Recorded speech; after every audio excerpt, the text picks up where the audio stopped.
alligators, what's up? It's Allie Hardesty, and today I'm going to be talking about some YouTuber conspiracy theories. These are my absolute favorite because, like I've said in many other videos, I don't watch TV necessarily, I just watch YouTube. I watch a lot of YouTube actually, and these include some of my favorite YouTubers or YouTubers that I watch on a regular basis. I just want to make a disclaimer that these are just conspiracies, and in fact, a couple of these conspiracies I am going to be saying that I don't actually think they're true at all. I believe that a couple of these are debunked, like we've pretty much established at this point that they are just theories, nothing more. But a couple of these I actually do believe to have somewhat of truth to them because it just doesn't add up, it doesn't make any sense, and I believe that there is more to the story. But that is for you guys to decide, so be sure to leave your opinions in the comment section below, and let's get into the video. The first YouTuber or YouTuber conspiracy theory we're going to be talking about today is a guy named Tai Lopez. Many of you may know him from his viral video, or ad I should say, where he's like, just bought this new Lamborghini, but you know what I like more? Knowledge.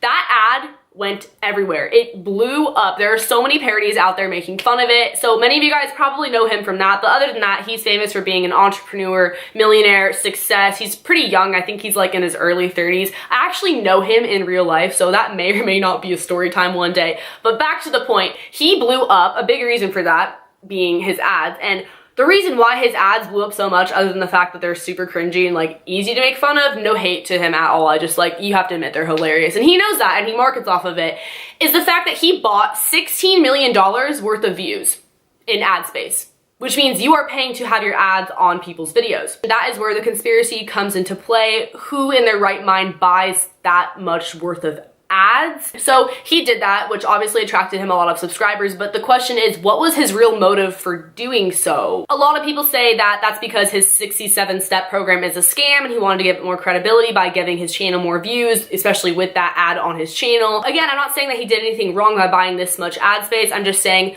who in their right mind does that? I get that you're a millionaire, but like $16 million, that is still a lot of money, even to a millionaire. Like, that's a lot of money. So I don't know, let me know what you guys think in the comment section below. We're going to move on to our second YouTube conspiracy theory. This is one that everyone's probably heard of by now. Marina Joyce and her kidnapping conspiracy. I promise I'll get to the other ones after this, but we need to touch on this because this was crazy over the summer. I remember when this blew up, everyone was like, hashtag save Marina Joyce. So if you don't know what I'm referring to, she is a beauty vlogger out in the UK. She has well over 2 million subscribers, but before this conspiracy blew up, like around that time, she had less than 1 million. So I mean, she literally blew up on the internet because of this thing going viral. And the theory was that she was kidnapped, or that her boyfriend was holding her hostage, somebody was forcing her to make YouTube videos. It sounds insane, like when you first hear about it, you're like, there's no way this is real. But there was a lot of evidence to back this up, including subliminal messages in her YouTube videos. People were saying that she started to act different on camera, almost like her content was forced or somebody was making her film these videos. Just not really herself, like she wasn't all there. Also, in some of her videos, you could hear somebody or her whisper help, and she was doing sign language, which I can't do sign language, obviously, which were indicating different things. Like, for example, she was telling people to come to her meetup in a really sketchy part of the United Kingdom, and then it was at 6:30 in the morning, and then in the video she was signing like not to go. And then on Twitter she was saying things like, hope everyone likes pancakes, aka help, like the capital H in hope, the capital E in everyone. You get the idea. Just a lot of things like that, and we're like, girl, are you trying to get us to call the police? Like, I don't know. The police actually ended up going to her house and she appeared to be fine, but people were still saying that ISIS had abducted her, that the police were lying. And then in her tweets, it was really confusing because she would like people's tweets where they were like, if you're not okay, like this tweet. A lot of people think that this was a publicity stunt. She claims that it was a publicity stunt done by her viewers, that just one thing led to another and it got really blown out of proportion. Anna Campbell, my girl, she came out with a video, which is now on private, but I'm pretty sure she's gonna public it again soon, where she talks about how Marina Joyce may or may not be schizophrenic. I have no idea, not making any claims, but it made a lot of sense. If you guys did watch that video, it got a couple million views. So yeah, maybe that's the case. I don't really know. I don't think she was kidnapped because at this point, like, she seems to be okay. She keeps putting up videos. But we're gonna move on to our third conspiracy theory, which is about Tana Mongeau. And I actually met her and I talked about this with her, and she was saying how it's like one of the most searched things involving her name on Google, which is her lying about her age, her actually not being 18, her being 21, 23, whatever. I've heard about this for a while. I think by now it's sort of died down because she actually had to tweet her ID picture with her information blurred out, of course, so people would believe her that she wasn't lying about her age. And obviously you're thinking like, what would she gain out of lying about her age? Like, why does it matter if she's 18 or 21? I don't really know, but the fact is, people say that if you have a younger audience, they're more active, like they're more likely to support you. You can relate better with like a younger audience if you are younger. Like on YouTube, if you're like 24, you're considered ancient, and that's just how it is. I don't know. People think that if you're younger, you can convince your parents to buy merch, to buy tour tickets, and you're just more active on fan pages and things like that. I do have a lot of younger viewers. I mean, I call you guys my alligators for Pete's sake. So I remember in the beginning, I was getting a lot more active on Instagram than like other YouTubers, so to speak, just because of that. So like, I kind of see how that would be a thing, you know, but like, I think her audience is like really widespread at this point. But anyways, people think that she lies about her age for a few reasons. For example, she graduated online school. Like she didn't graduate with her class. Like she graduated early online school. And some people are like, oh yeah, show us the receipts. Like, did you really graduate online school? Like, that's not adding up. You might have just graduated the year before and you're lying about what class you were in. So that's one reason why people think that she's actually like 21 or older. Another reason is that she participates in raving, that she goes to a lot of raves, and raves are so much fun. A lot of the lit raves, they're like 18 plus. EDC, for example, I believe Coachella might be, maybe not, but either way, she's been to 18 plus raves, like she has been, and she turned 18 over the summer, and she was doing that like long before she turned 18. She claims that it's because she has connections, which I'm sure she does, and on top of that, I mean, everyone has fake IDs, like, let's be real. I have been to raves. It's so easy to get in if you're not 18, like, that's just how it is. I didn't go to raves until I was 18, but still. Another reason why people say that she's lying about her age is the fact that she said she's been working since she was 14. And she's cleared this up by now, saying that she had a work permit. That's why she did that. But people were saying like,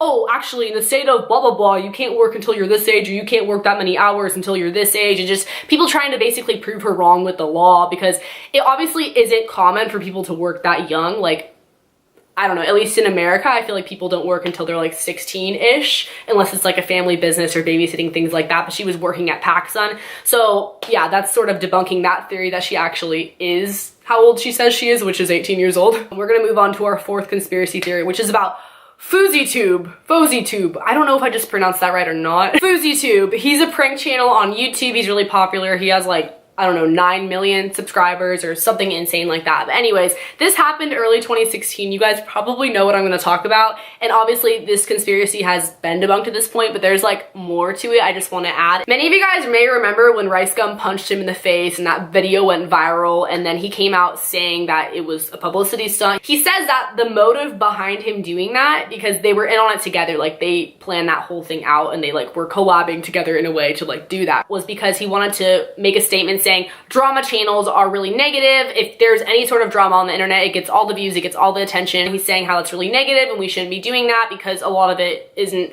worth our time. Just like that, it was planned out. Like they actually staged the fight. So obviously he exposed himself, he put it out there, and everyone's like, oh, that's a good point. That video blew up, it went viral, it got so much attention. But the thing that I have to add to this is that I think it was actually like self-promo for his new movie, because right after that, he put out the official trailer to the movie he was in with a bunch of other big stars. So come on, like, do you think he just randomly did that? I don't know. I'm kind of 50-50 on that one. And again, there's nothing wrong with that. Like, it's business, it's smart, but it was just kind of too perfect timing, you know what I mean? This brings us to our fifth and final conspiracy theory. I saved this guy for last because honestly, like, I feel like he's kind of the most irrelevant one at this point, and I think what he did is like the shadiest, because I actually believe this happened. Like, I really, really do. That is Rich Kids TV, and you guys might know where I'm going with this, and I'm gonna get really sort of ranty. I think this is super messed up if this happened, but again, it's all speculation, like who really knows? Basically, this guy, this prankster on YouTube, he said that he was holding a raffle, kind of like a giveaway, but basically you buy tickets to enter the raffle, and like you know what a raffle is, right? Through a PayPal link, mind you, like kind of sketchy. Each ticket that you bought was $1, and it all accumulated to be around $100,000. That's like what people are estimating at this point. He did actually include a picture where it was like $62,000 or $63,000 at that point, and then the raffle went on for like another 11 days, and he was trying to reach $100,000, which he most likely did. After announcing the raffle, he later came out with a video saying that legally he had to give 10% to charity. So he was like, all right guys, we're gonna give 10% to charity, and then the 90% goes to the winner of the raffle. And he was saying that it was for like a Live Your Dream Foundation. He was really like about the charity. He didn't go into too much detail, so like, who really knows, right? Then he came out with another video saying that he was going to give 90% to charity and 10% to the winner of the raffle, which was never really publicly announced, by the way. Like, who actually won that money? I couldn't tell you. But then in that video, he refers to it as my Live Your Dream Foundation. Like, kind of switched it up there because it was going to him. Like, it was going to him. Again, this is all allegedly. I honestly don't know. I just really find this one to be really ironic how it adds up. So he switched the percentage from 10% to 90%. Then there was no known winner. And just to top it all off, he buys a brand new red Corvette and is posting pictures in it, making videos in it. Like, where did you get that money though? You know, that one kind of speaks for itself. So let me know what you guys think in the comment section below. If you guys want more conspiracy theories, be sure to give this one a thumbs up. That way I know to make more. Like, the videos with hella thumbs ups, like, I make more of them. And a lot of the time it's story times, but sometimes it's other videos too. So like, let me know because these were a lot of fun and I've been wanting to film this forever. Don't forget to subscribe to my channel and hit the notification bell below. That way you get notifications. Like, it kind of speaks for itself. Also, if you want to follow my social media, I'm really active, so you can go ahead and do that. I follow back sometimes and I like your guys' pictures and things like that, and it's just fun. So if you want to do that, that would be really cool. I will link a playlist below with some other videos if you guys want to check it out, or you can just go stalk my channel, and I will see you guys next time. Later, alligators. Bye.